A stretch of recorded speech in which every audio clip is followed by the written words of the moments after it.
Recently, Elon Musk did a podcast with Jordan Peterson, and one of the subjects that came up between them is Elon's strained relationship with one of his children, who now goes by the name Vivian and identifies as transgender.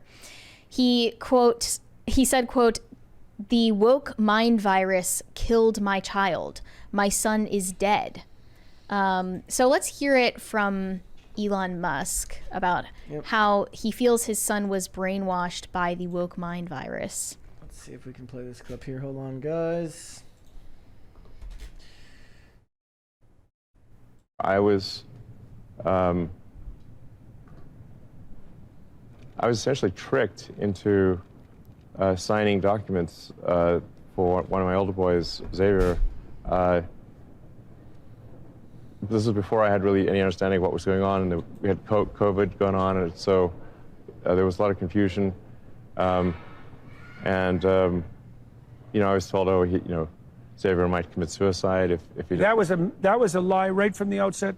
Incredibly evil, and I agree with you that people that have been promoting this should go to prison. It wasn't explained to me that puberty blockers are actually just sterilization drugs.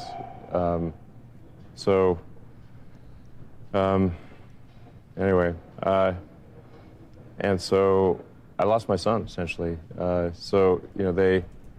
call it dead naming for a reason. Yeah, All right, so the reason it's called dead naming is because your son is dead. So my son Xavier is dead, killed by the woke mind virus. I'm sorry to hear that. Yeah. I can't imagine what that would be like. Yeah. So. Yeah, and there's lots of people in that situation now. Right. It's not pretty, and lots of demolished kids. Yes. Yeah, well, that's a good reason to be the final straw. All right, so let's. So I vowed to destroy the woke mind virus after that. Okay. Yeah, you can really see that it's a painful situation for Elon. I know he's not a super involved dad for a lot of his kids, but that would be painful for anybody.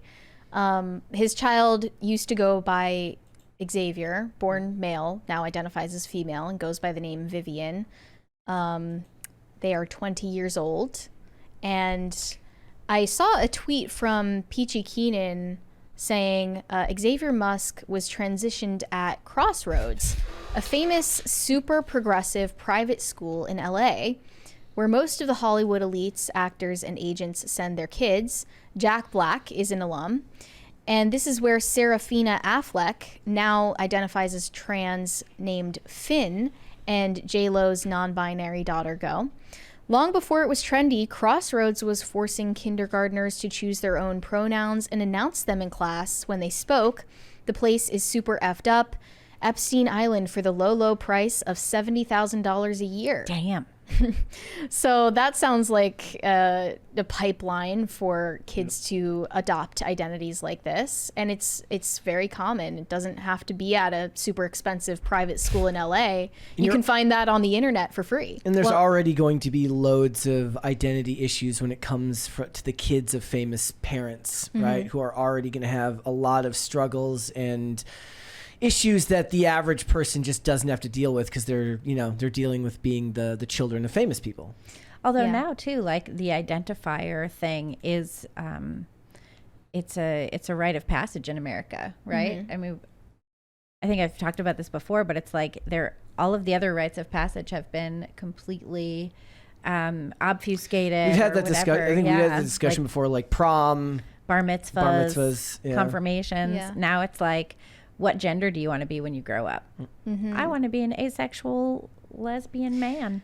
Yeah, I mean, we're all on the same page about that type of thing. But what I wanted to bring up here and discuss is it constructive for Elon to bring this to a public platform and talk about his kid publicly for a lot of people to discuss these private family matters? Yeah. Like, my instinct is that you shouldn't do that. And it's only going to deepen the rift between you and your son if you bring this onto a public platform. My guess would be that, you know, the people who are super enamored and super deep into the culture war will say that this is what you have to do to bring awareness to this subject matter and to talk about it.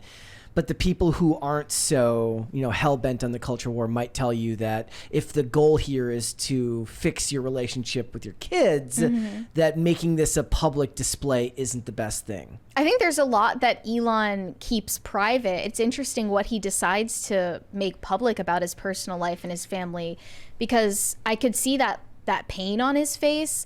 And I was reminded of the fact that one of his children actually died as a baby in his first marriage with Justine Musk.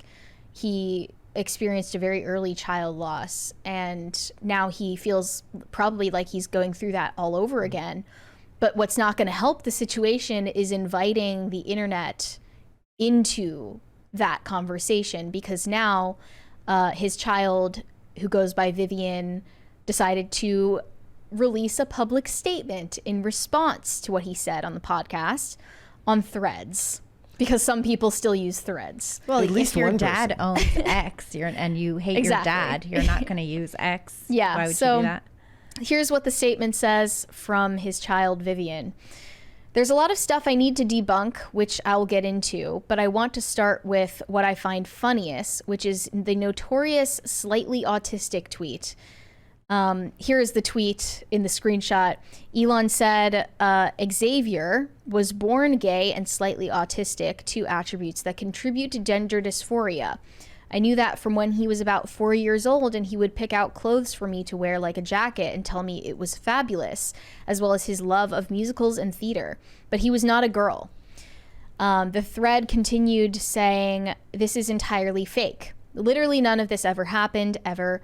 I don't even know where he got this from. My best guess is that he went to the Milo Yiannopoulos School of Gay Stereotypes, picked some at random, and said good enough in a last-ditch attempt to garner sympathy points when he is so obviously in the wrong, even in his own effing story.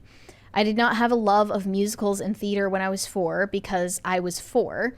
I did not know what these things were. My earliest real experience with musicals was when my twin brother had a Hamilton phase in 8th or 9th grade and overplayed it in the car to the point where for a long time I swore off the entire genre.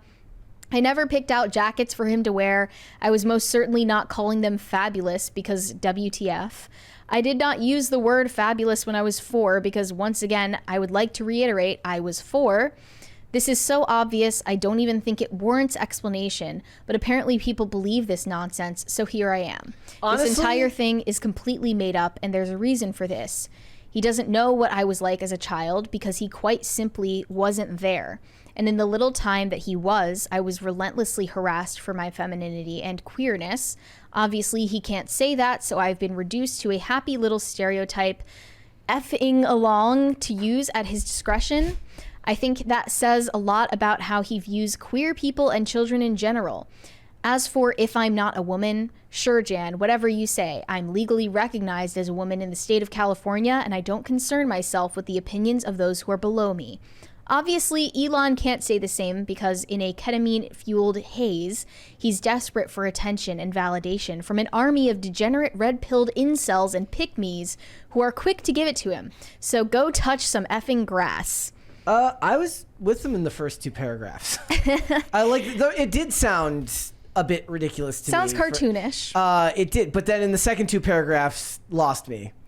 I fully believe that Elon simply wasn't present as a father, because how can you father upwards of 20 children and actually be present for them while running several multi-billion dollar companies? I don't believe that for a second. And I think that, if anything, could have been a catalyst for a child's confusion about their identity, is not having a present father figure. I also don't know if I don't know if I think Elon cares about anyone being gay. I just don't. Well, he's a lib. He obviously is fine with that. Yes. He thought that his kid was born gay and that his kid got confused and ended up identifying as trans by mistake. It's also very telling that they look to the authorization of the state to tell you what you are. I'm a woman because the state of California says so. But again, I mean, we're all on the same page about that. I just think this statement would have never come out if Elon never publicized this information. Correct. If Elon never brought up his kid identifying this way, for the internet to have it as, you know, a topic about the woke mind virus, that kind of takes the soul out of it. And now this is a running theme that it seems like conversations about wokeness are tearing families apart who are in the public eye to begin with. Which and is that what- already comes with a lot of pressure. This is not just tearing apart families in the public eye. This is tearing apart families all over the place. Families that aren't in the public eye. I've talked to a lot of parents who don't ever want to go public because they're trying desperately to hold their families together, trying to hold on to their kids who are captured by this trans cult. You know, parents in Brooklyn, parents in California, you know, those are the big places I've talked to parents about this. And I think that, you know, it's certainly possible that Elon Musk will further the rift between himself and this child, although it certainly seems like it is a rather deep rift that would be hard to heal. But I do think that to a certain extent, it does give voice to some of those parents who are feeling so alone, who are having such a difficult time, you know, who don't know where to go. I mean, you have your kid starts to come out as trans, let's say, you know, maybe they have this pronoun thing in preschool, maybe they watch Blue's Clues, you know, whatever it is, you think everything's kind of normal, and then this starts to happen.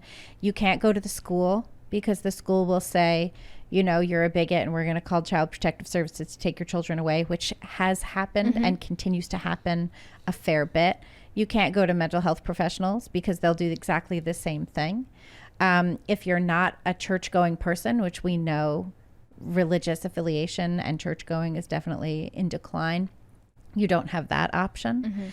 How are you supposed to do anything? There's groups like Forming still, you know, trying to let parents know that there's other options. There's been sort of an underground network of therapists who do not gender affirm, and you know, the words come out that way, like you know, groups of therapists who are like, you know, don't tell anybody, but I can actually help your kid, and I won't believe their lies about their gender. So I think to a certain extent it's helpful, even if it's not helpful for Musk's family. My grandfather had a child who they ended up estranged when the child was a teenager, and he tried to heal that rift until he died, and it never came back together. So there is no guarantee that Musk and his child will ever be reunited under any circumstances. You know what I mean? Yeah, and living in hope is painful. Because of everything, like you just said, coming up to the surface, I'm sure Elon feels like he has good reasons for bringing this up on that podcast and in tweets, but and maybe he does. Maybe he does have good reasons. I think the outcome, though, is not going to be constructive for him personally. They're saying that his son brought it up first, that this was brought up first by them, and he responded. After he renounced the last Remember name that? Yeah. and, you know, that was like disassociated himself from his dad. Yeah, I see why he would feel that he has a right to talk about it publicly in that case. But it's clearly not going to do anything constructive for their relationship if they're ever going to have one again. Thanks for watching. Listen to full episodes of Pop Culture Crisis on Spotify. Keep up with us on social media and make sure you subscribe and ring that bell so you never miss the show. Bye, guys.